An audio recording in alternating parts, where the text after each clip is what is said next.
Talk, you are not going to believe who I have here. I have the most amazing person in the world. I love him with all of my heart. Mr. Jim Cummings is in the house. Heavy sigh. Thank you, thank you. I don't know what to say. I'm gobsmacked. You're amazing. You know I'm a huge fan. Well, okay. Did I tell you how fabulous you look in that yellow gold? Oh, thank you. I mean, I'm just saying. Thank you. She's doesn't even have it on, and she still looks fabulous. How does she do it? Trick cameras? No. Yeah. Well, I think so. They have like a filter that goes across me. And it's fabulous filter. Fabulous. It's that Beyonce filter.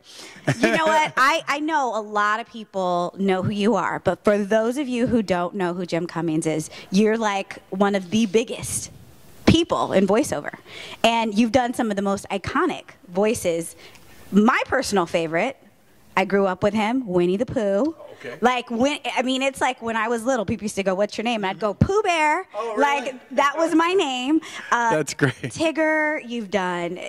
I mean, name a few, please. Keep going. Come on. I always joke and say that I'm Winnie the Pooh and the Anti-Pooh because I do Taz.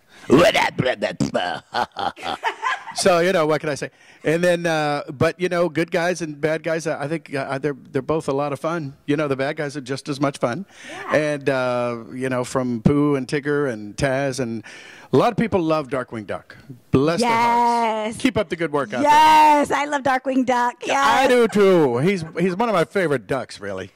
And a few of them down through the years. Oddly enough, the video game characters that I played, I wouldn't know except for our buddies out there, you guys out there. They know everything. You guys know everything. And I remember the very first con I ever did, a guy walked up to me and he goes, "Go on, do the voice. Go on, do the voice." Which one out of 1,000? Yeah, give me that line. Give me the line. So I'm thinking, is it "oh bother"? No, do the line. TTFN, ta-ta for now? No, do the line. I am the no. And I'm going, throw me a hint, give me a break. And it was Minsk from Baldur's Gate. Go for the ice, boo. And I would never have thought of that in 1,000 years, so I'm glad you guys like it. Isn't it awesome? He's out there too, yeah. So, Minsk. Right. One of the biggest things that people always ask me, but I always wonder about everyone else, is how did you get in the business? Because obviously there was a journey, there was like something that happened, and you got your big break, and the rest is history. Yeah, I don't even know, Karen, if I got into the business. I think the business got into me when I was about 4, maybe. The ripe old age of, because I could remember annoying my sisters because I discovered this weird thing that you could do like stereo. So that was annoying. And then I went from there to being truly a pest. Love it. And I would do dolphin noises in the back of the room. And Mr. Cummings, we don't have dolphins at St. Columba. And she was right. Because it was the principal. And so I was always in plays as a kid, and I think I was accidentally prepping for this crazy career. Because, when I'm 12 years old, and instead of being the prince or the this or that, I wanted to be the ogre. I wanted to be the wizard. I wanted to be the magician back in the cave, or the goat under the they have more fun, right? They have more fun. And I was accidentally stretching my imagination and etc. to hang out with you someday, so it worked. Yay! I'm so excited it worked. So, you know what? This is the thing. A lot of people always ask, and I think the funny thing about voice acting is you're an actor. In order to create those characters, you've got to go all in because all you have is your voice sometimes. Very true. Yeah, a lot of people say, well, you do this voice, you do all the voices, that is so good. It's funny, my brother-in-law does an amazing, Jack Nicholson or something. Well, that's good for you and your brother-in-law, right? But the thing is, apparently they've already got a Jack Nicholson. He's out there somewhere. But that's good and everything. But the thing to remember is, yes, there are voices involved, yes, blah, blah, blah. But to me, we're all just, we're character actors. Exactly. I'm not no leading men over here, but a character actor. We're just character actors. Leading man in my world. Well, there you go. Well, thank you. No, but it's. I think the voice. If you're doing this character and this character and this character, well, that's what he sounds like when he talks. That's how Darkwing sound. I wasn't doing a Darkwing voice. There wasn't one. Or with Pooh and Tigger, at least they were established. But even then, those guys were character actors. So so I recommend. Be a character. There you go. Be a character. So that brings up another question. What is your process? Because, obviously, these characters, they have a whole life of their own. You know, what's your process of creating them and adding the little nuances that we know and love? Well, you know, gosh, another example would be Darkwing or maybe Ray from Princess and the Frog. A lot of people like my old buddy Ray. He was a Cajun firefly, lovesick. Anybody see Princess of the Frog? Show of hands. I have. Oh, they're all raising their hands. Yes, Thanks. all 1,000. Good. I love these kids on the interwebs are amazing, aren't they? Amazing. But thanks. But anyway, but you know, you just kind of mix it up in your head. You know, the producer says, "Well, he's a Cajun." And fortunately for me, I was a deckhand on a riverboat as a kid out of New Orleans, so I was out there on that boat, and I knew how to talk like that. That was not a big deal. No, Wasn't a big deal at all. Here you go. Yeah, you're right, darling. That's good. Anything that swam by or fell out of a tree or dug a hole or pooped, that's good eating. So I knew where I was going in, and then he had to have. You know, he had to have a star-eyed quality, and he had to be lovable, and he had to be this. And next thing you know, it's molded. You molding it like that, yeah. And next thing you know, women like a man with a big back pouch. And out comes Ray in the end. Yeah. So I think of it as molding, sculpting. Yeah. You know, you, the director, the voice director, the producer, the writer. What's he look like? The animators. Oh, thank you. Okay, boy, he's a good-looking guy. And just for the record, Ray was not drawn to look like me because I know they do that in a lot of Disney movies. The resemblance was just coincidence. Yeah. I know, it's kind of spooky. But you know what is so amazing, though? Like, sitting here watching you and just the way you sit and you move a certain way when you do different voices. It's so cool. It's like it's coming to life in front of us. Yeah, I don't know what to think about that. The first time I saw myself doing Tigger and Pooh on camera, when I was Pooh, my shoulder slumped back and my stomach popped out a little bit, which isn't very hard to do, and I never even knew I did that.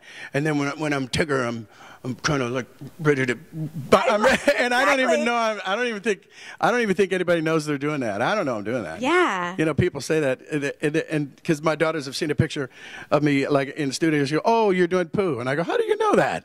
He goes, "The way you're standing." You're standing. The way, oh. Yeah. So busted. Funny. So funny. Okay, so I'm going to ask the forbidden question. The forbidden question is, do you have a favorite character you've created? Geez. It's like picking your favorite kid, right? I mean, it's almost That's a tough one. Yeah, you really can't pick your favorite kid. I've got 4 daughters, so I'm smart. I've got 4 favorites. But I honestly have... I guess I could be really glib and say, who's my favorite character? The next one. But, hey. But I'm not that cool, so I won't say that. But maybe top 3. Yeah. We won't have a favorite. Yeah, well, Pooh and Tigger, I think, are in their own sort of category. Yeah. They're kind of like evergreens. They're over there, and so they'll always be there. But gosh, Taz is certainly in there, and I love Taz. I love Darkwing Duck. He is the terror that flaps in the night. I don't know if you knew that. We'll just clear that up right away. And honestly, Ray from Princess and the Frog. He's so close to my heart. He's from New Orleans. He's from that area. He even likes food. Come on. Yay. What's not to love? What's not to love? Yeah. And I don't know. I could go on from there. I like Hondo Ohnaka from Star Wars Clone Wars. Basically, I get paid to do the stuff that used to get me kicked out of class and everything. So you get paid to be a character. They're all kind of my favorites after a while. Yeah. So that's the benefit of this biz, right? Yeah. Amen. So what is it like? Because I know coming to conventions, it's a whole new world, and it's like a whole new generation of people that are your fan, and you're like, you're too young to even know that character, and they know the like obscure stuff that you do, and they kind of know everything about you. What is it like having that whole new world? Well, you know, I'm sure you know yourself that, you know, a lot of times I'll be there and someone will bring up, you know, there'll be like a 40-year-old couple, and there's their 7-year-old, and he's dressed like Darkwing Duck or what, any number, and I go, wow, how did this little guy know? Where did he hear? Because it hasn't been on in years and years, and the parents are standing there. We're raising them right. That's right. We're raising them right. That's right. And then they pull out their stack of DVDs and would you sign this too? And I go, oh, I got it. You know, so they pass it down. And it's just like me and my kids. I mean, I've got a 7-year-old, a 10-year-old, and a 30 and 28, but they all know Cab Calloway songs. Yeah. They all know who Bessie Smith was. They all know who Duke Ellington was. They all know, you know, and it's because it's like, it's the culture. It's who we are. Yeah. And I guess there are, certain levels of that in cartoon world. Absolutely. Like, I don't think you're going to mistake Darkwing for Cab Calloway anytime soon, but if they're both classics. Maybe he'll have a cousin one day. Yeah, you never know. Yes, exactly. So what do you have coming up? Because I know you work all the time. Yeah, I'm hanging in there. I can't tell you about the Transformers cartoon that's coming out. Can't do that. Sorry. But no, Sophia the First is cranking away, going full bore. I'm the character Wormwood, the dashing crow who can speak finally. Yeah, dashing makes sense. Dashing, I love dashing, and I get to say finally that I'm in my third movie with John Cleese. So I got that going for me. Yay! And if I told you the name of the movie, you'd have to kill me. Yeah. Charming. Oh. So, yeah, but you didn't hear it from me. Didn't hear it from us. Charming. Oh. Yes, and there's another one called Get Squirrely, which is coming out, and Sava, Heart of the Warrior, and I'm always like the token. A million projects. I'm always the token non-face in these movies. You know, it's like Brad Pitt. Blah, blah, blah, blah, blah, blah. Some guy named Cummings, blah, blah, blah. You know, so I'm holding on to my... You've got the strongest resume. Let's put that out there, well, okay? I don't know about that. But if you lie, I'll swear to it. Hey, I'm lying. She knows. You know what? Where can they find you? Because I know fans want to see you on Facebook, Twitter, or wherever, whatever you do. Yes. You know, this is Tara Strong's fault, because we were sitting there waiting in a lobby about a year and a half ago, and I said, what are you doing? She said, I'm on Twitter. You're not on Twitter? No. So she grabbed my iPhone, put me on. It says, make up a name. I go, I don't know. What about Jim Cummings? What about Acme? So it's Jim Cummings Acme. Find him. Guys, stay tuned. Hi. For more Uncensored Talk. And Jim, you're my love, the love of my life. Thank you. Thank you for doing this with me. My pleasure. Yay. Stay tuned. TOONED. That kind of tune, right? Yes. For you, this is great. But thank you. Hey.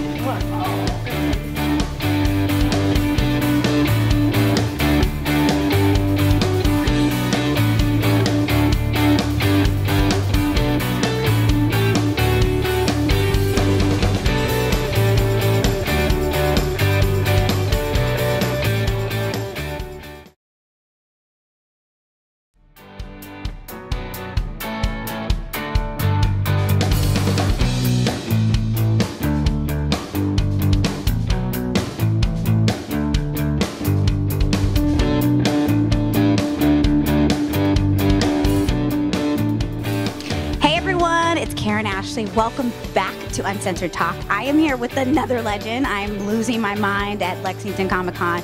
Everybody is at Lexington. So if you're not here, guess what? Uncensored Talk has your back. You can watch it and you'll get to meet everybody. I am here with the legendary Walter Koenig. How are you, sir? I'm doing well, thank you. I'm so happy that you're here. I love when I get to do shows with you because it's like, you know, we're crossing paths all over the United States, but it's so awesome to see you. Spend a little time. Thank you. Yeah. So tell me something. A lot of people have been asking, and they ask me this question. They ask almost every actor. How did you get your part on Star Trek? It had to do with a lot of pimping. I love it. You were pimping? No, I had somebody pimping for me. Nice, nice. I like it. Yeah. And I can't tell you what was exchanged. Okay. I won't ask. But it happened back in 1967. And I was one of two people who read for the role. Mm-hmm. Just two people who read for the role. Wow. Right. And I was told, standing in front of a guy who was on his knees in front of me with his hand on my crotch, that I'd gotten the part. Chekhov. It's true. Are you serious? I'm absolutely serious. He was the wardrobe guy, and he had been called in to measure me for a costume. And I didn't know why he asked me to follow him, and I didn't know what was going on, and he took out a tape measure and measured my inseam. And that is the auspicious manner in which I learned that the next 50 years of my life would be changed so drastically. Wow, 50 years. Yeah. Does it blow your mind that the show has lived 50 years? I mean, it blows my mind. Yeah, and I thought that's what he had in mind. As it turns out, he was just measuring a costume. Nice. I'm sorry, I'm a little fixated with that. If I didn't tell you guys, Walter is like one of the best comedians I've ever met. And I tell you all that I'm like, you're a comedian, but he's like, the humor is hilarious. But going back to 50 years. Yeah, 50 years. No one knew that we had that kind of a life expectancy. In fact, when Mr. Roddenberry called each of us in the spring of '69 and said, thanks for participating in Star Trek, hope we can work together again sometime, we took it, it was just so much, so many words, and left it at that and assumed that now what do we do with the rest of our lives? Right. That's certainly what I thought. And there was no way, not if you were, a fortune teller or what was the name of the guy? Not Quasimodo. That guy. That guy. Yeah, no one could have foreseen this kind of longevity. It's really quite remarkable. I think it's remarkable in the history of television. I mean, it's hyperbole to say it, but it's really true. What other show has had this kind of life and has spawned so many other shows? Yeah. So many different things, and it brings up another question that I've always wondered. I mean, it's like you guys really invented the whole convention kind of thing. Like the Trekkies were the first, fan group that really were like waiting in line, getting autographs, wanting to meet you, wanting to take pictures, and now here we are 50 years later with a convention that has you guys, has everything from Star Trek to Power Rangers to voiceover. I mean, that blows my mind. Yeah, well, I mean, I'm sure that back in the 30s there were fan clubs for Lana Turner or Clark Gable or something, and maybe they convened, but certainly it wasn't this kind of vociferous, militant, ambulatory kind of a situation where people would come out for a weekend and where you would have not hundreds but many thousands of people. Yeah. And it's grown and it's become stronger. That's what I find extraordinary.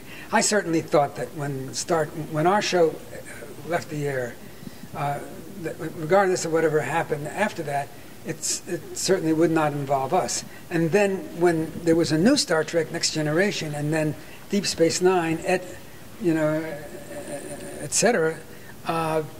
I thought we would certainly disappear into the woodwork. That we would be names forgotten. Yeah. And instead, this whole kind of developed this kind of a veneer and a kind of a mythological thing happened. Right. Where because we were the first, we held a certain position of esteem with the audience, which I never expected. I thought we would be forgotten. I love it. So it's been very pleasant. It's been very nice. And if I've had to be identified with one show, you couldn't do too much better than Star Trek. You couldn't do better. Yeah, because of all we made some important, significant socio-political statements. We were at the forefront of many things, and my small part, regardless. I do feel more and more as time goes by a part of this whole thing, perhaps more than I did at the beginning, because we've just been around for so long. Right. And the thing that I think is the greatest thing, the thing that I really do feel like I have contributed. I know there are people that used to come up to Jimmy all the time and say they became engineers. Yeah. And people come up to DeForest and say they become doctors. My feeling of contribution is when people come up to me, and they do it now more than ever, and say that they and their family bonded over Star Trek. Everyone would sit together and watch it. Right, and they would watch it with their fathers or their mothers. And that makes me feel, because that's what the show was all about bonding and people getting along together and loving each other. And that's the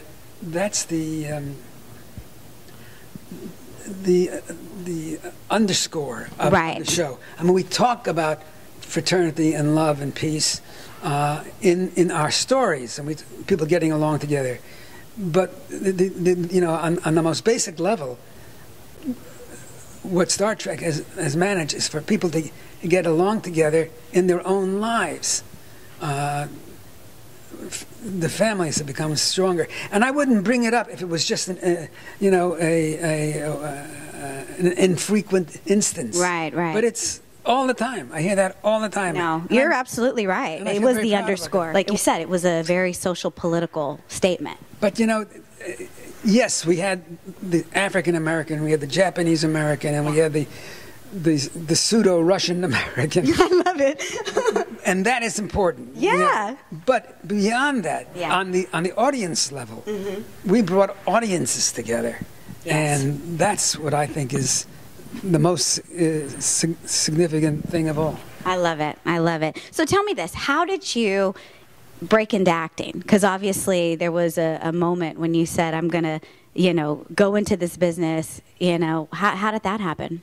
When I did the resolved, and after much cogitation and much deep thought and in solitary communion with myself and with several spiritual leaders, that I had no other talent, and that I either could be an actor or I was done for. So you had to be an actor. I had to be an actor. I love it. I find that hard to believe, but I love it.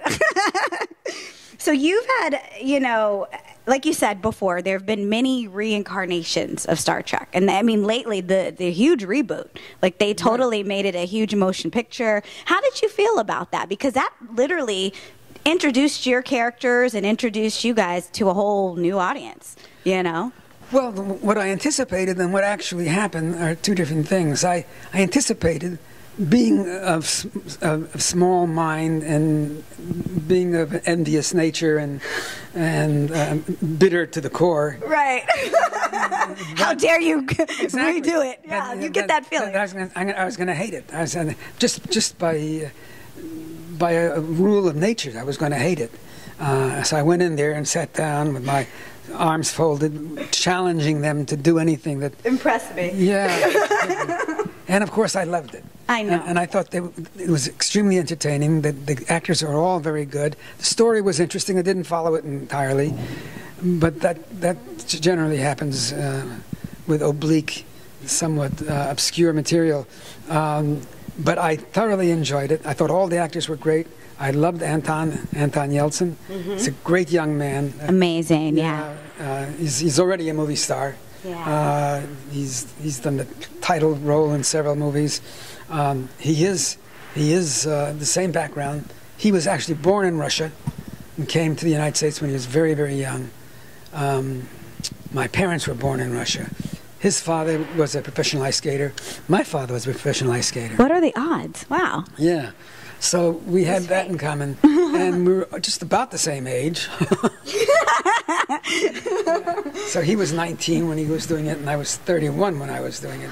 So we had that difference. But my great story about Anton is when I met him on the set, and we got along really well. And as I say, he was very respectful and very bright and talented. And then I went to see the movie, and when I came out of the movie, there was this huge party going on in the back lot, in the car lot. Right. And thousands of people, and I saw him with a huge cluster surrounding him, and he saw me and he waved and said, Walter, I got my own action figure. Yay! That's huge. So, you dream of that. Yeah, you knew he had made it, and I had a boy, Anton. I love that moment. Yeah. So, cool. And he's of course gone on to then has done other things and done them very impressively. Right, and you've done other things. I mean, obviously, Star Trek is a very iconic television show, but some of the things that you've done, I mean, how was that kind of leaving Star Trek behind and venturing into new characters and new adventures as an actor? Well, it's not as many times as I would have liked it to have happened. Yeah. Certainly it happened with Babylon 5, and I had a great time. Babylon 5 was probably my best experience in television, certainly over the course of time. Everybody was very respectful. We all got along very well. All the actors there was no hierarchy. I mean, there was a hierarchy simply because some people were paid more and some people had bigger parts, but everybody treated each other very well. Everybody was very deferential and respectful, and it had that wonderful fraternal sense. Right. And if you want to read between the lines when I say this, you're welcome to. I am. Thank you. But that's good to know, because the reality is that people think you're an actor. It's this wonderful, glamorous world, and it isn't always that experience on set. And you don't immediately become best friends, and you may never have been friends if you didn't work together. You may never become friends if you work together. There you go. But I can say that I didn't. I did a dozen of the Babylon 5 episodes, so I wasn't there as often as everybody else was. But I got along very well with everybody. I enjoyed their company. I enjoyed participating with them. And it's a very, very fond memory. And, of course, the role was very good. So it's a very fond memory. Nice. Well, thank you so much for doing this. I love seeing you. I know you guys love seeing him. Who knows? Who knows? Strassi de Devarge. I love it. Thank you.